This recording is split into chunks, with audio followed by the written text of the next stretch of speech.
Quiero saludar al senador Iván Cepeda. Nos atiende hasta ahora en la W. Senador Cepeda, buenos días.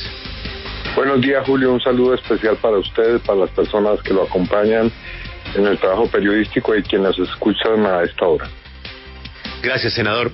En su trabajo como congresista, usted ha sido un reconocido facilitador de posibles acuerdos de paz, de negociaciones entre grupos al margen de la ley, pero no solamente de la izquierda, sino también de la derecha.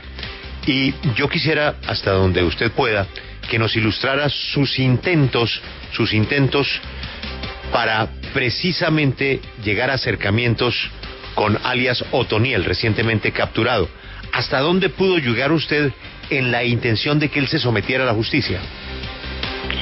Pues después de mediados de 2015, en algún momento recibí una carta de este señor solicitándome que hiciera conocer al señor presidente de la República de sus intenciones de buscar una especie de sometimiento a la justicia. Él lo llamaba acogimiento a la justicia, y buscar la desmovilización de una parte o de todo el grupo conocido como el Clan del Golfo. Yo transmití esa carta inmediatamente al señor presidente de la República, y él, que tenía la convicción de que había que buscar una paz integral, se venía ya desarrollando el proceso con FARC y con ELN, pues decidió también buscar la posibilidad de desmovilizar al Clan del Golfo.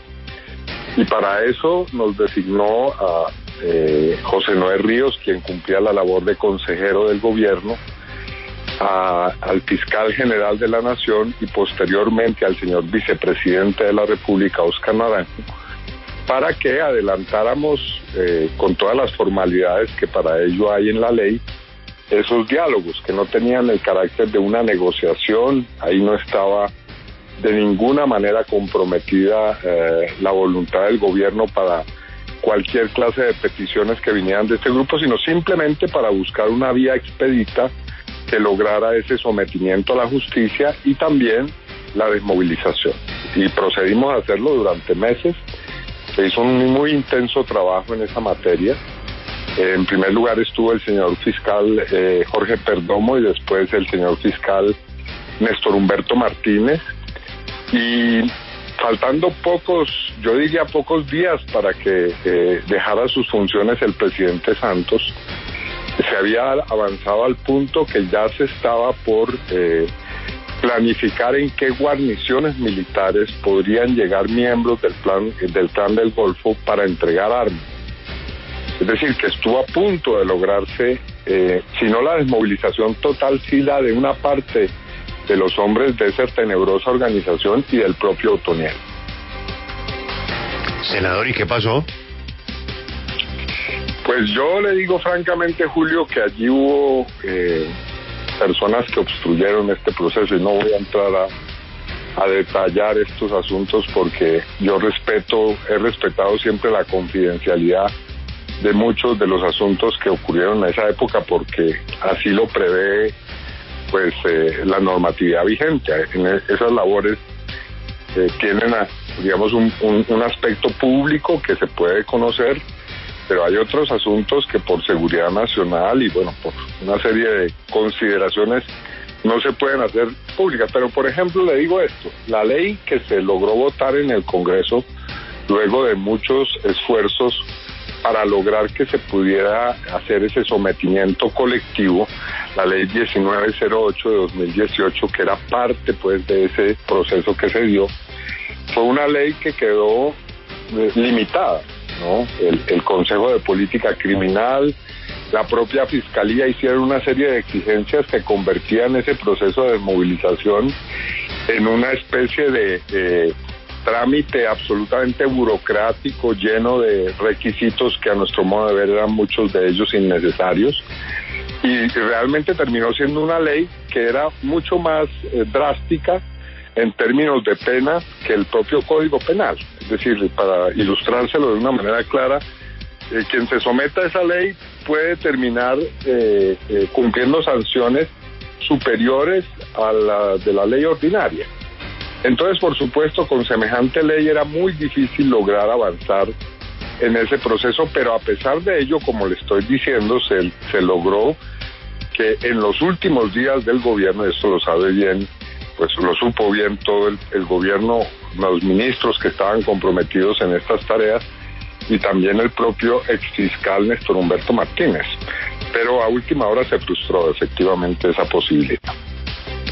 Senador, estuve mirando el acuerdo de paz y a mí me da la impresión de que este tema, no con nombre propio obviamente, o no sé si con nombre propio, llegó a La Habana.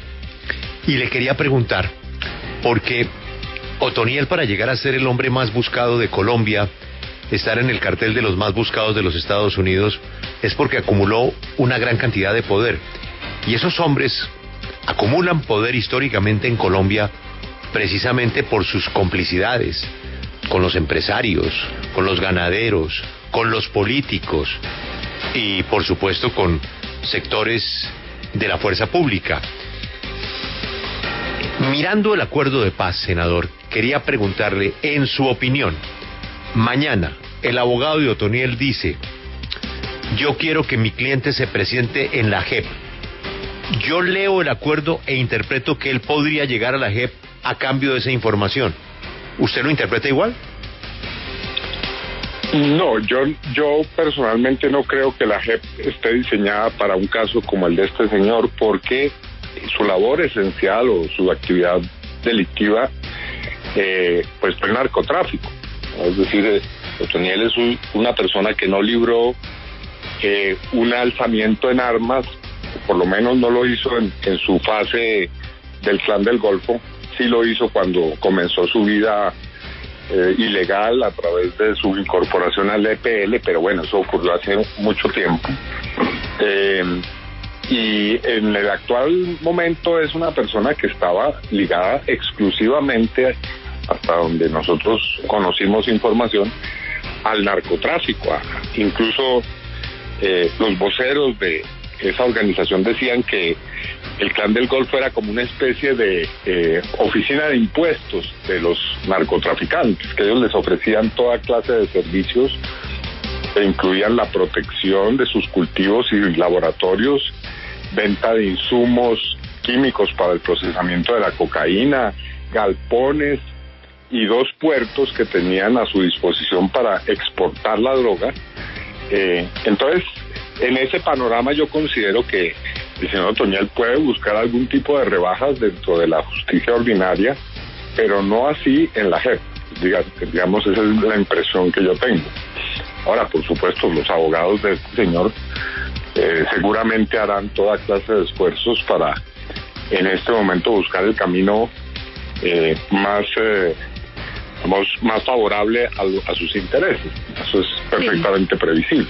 Senador, usted, después de que se cumplió ese tiempo que le autorizó el gobierno Santos para explorar las condiciones para un eventual sometimiento, ¿siguió teniendo contactos con esa organización criminal desde la sociedad civil? ¿Lo siguieron buscando?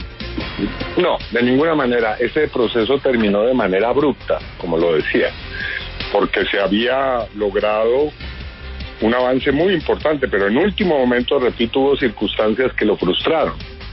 Y a partir de ese momento, el señor Úrsula, alias Otoniel, tomó la decisión de romper toda clase de contactos. Ahora, esos contactos no eran directos. Había unos voceros, como lo prevé la ley, eran personas que no tuvieran antecedentes penales que llevaban a cabo esa interlocución. Eran personas cercanas al grupo, pero no integrantes del grupo. Entonces, esos voceros fueron inmediatamente desautorizados y se rompió toda clase de diálogo. Sí, en la medida que, como usted dice, la actividad principal de este señor era el narcotráfico, ¿qué tipo de acercamiento se hacía? O sea, ¿cuál era el tipo de negociación que se planteaba? Pues esta no era negociación, repito, era un diálogo. Sí, pero senador, miren, yo quiero preguntarle el hecho de que el presidente haya insistido. Es que se cayó la comunicación. Se cayó, ¿cierto? Sí. Estaba contestando. Bueno, nos vamos con más noticias mientras que recuperamos al senador. Pues volvemos a comunicarnos con el senador Cepeda. Gracias, senador. Mire, le preguntaba, el hecho de que el presidente haya insistido en una extradición inmediata cierra la posibilidad completamente de que entregue información exacta sobre toda la gente que compró y sobre su organización en general. Sí, estábamos en una pregunta que hizo Félix, yo me refiero rápidamente a ella, inmediatamente abordo este otro asunto. Como lo decía, hubo un diálogo y la exigencia fundamental de este grupo era lograr que las poblaciones que ellos tienen bajo su control pudieran tener condiciones y servicios que son propios de la atención del Estado. Ese era un reclamo. Y el segundo, buscar la posibilidad efectivamente de un sometimiento a la justicia penal que tuviera algún tipo de beneficios. Y para eso se hizo pues todo ese proceso que terminó en la ley que mencioné ya.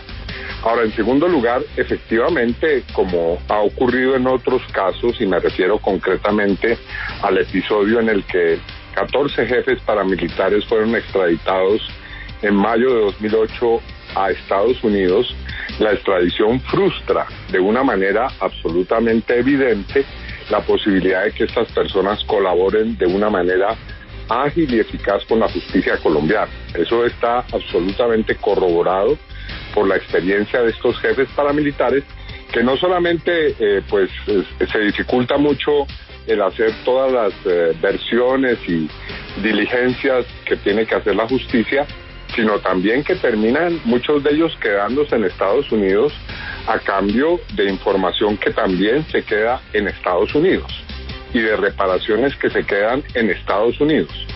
Entonces es evidente que aquí hay una violación de los derechos de las víctimas a la verdad, la justicia y la reparación, si es que procede esta extradición express como la están reclamando algunos.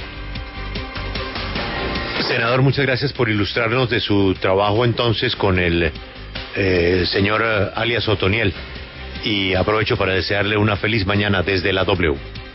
A ustedes muchas gracias, Julio, como siempre.